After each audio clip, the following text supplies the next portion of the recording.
Hello mga kanyors! So welcome back naman sa aking YouTube channel at sa aking page, Nurture TV page. Sa aking YouTube channel, Nurture TV. For today's video ay meron tayong gagawin po dito ngayon.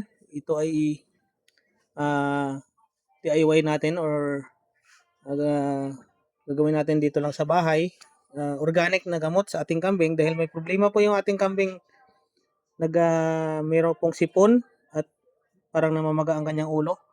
So napanood ko po sa vlog ng ka-sideline, so mayroon siyang tinuro doon na organic kapag wala tayong pambili ng mamahaling gamot sa mga kambing. Dahil yung sipon ay marami pong kadahilanan kung bakit nagkakasipon po yung ating kambing.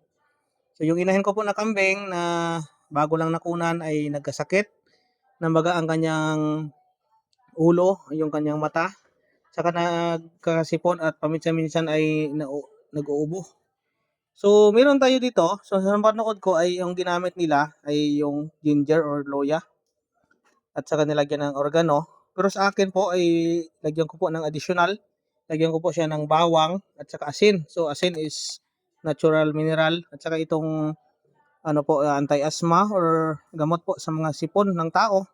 So, gagamitin natin ito. Ita-try natin for 5 days nating igagamot ito sa ating kambing.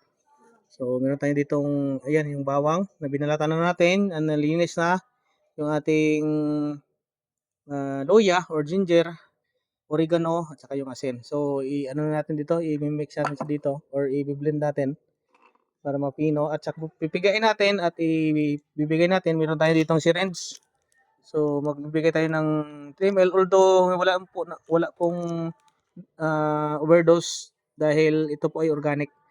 So, sana ay pag effective ito ay pwede natin gagawin ito at mga makatulong din tayo sa iba sa information.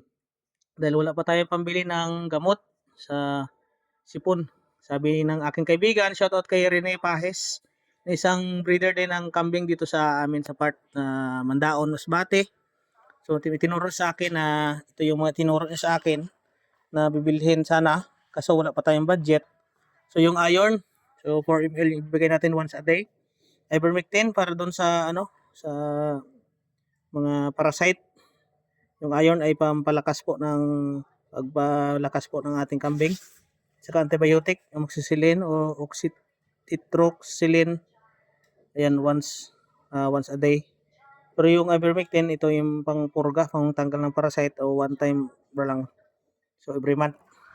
So susubukan muna natin to yung organic dahil yun nga wala tayong pambili.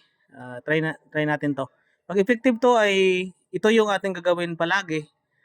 At the same time, kayo na nanonood ay pwede niyo itong i-apply din. So samahan niyo ako guys.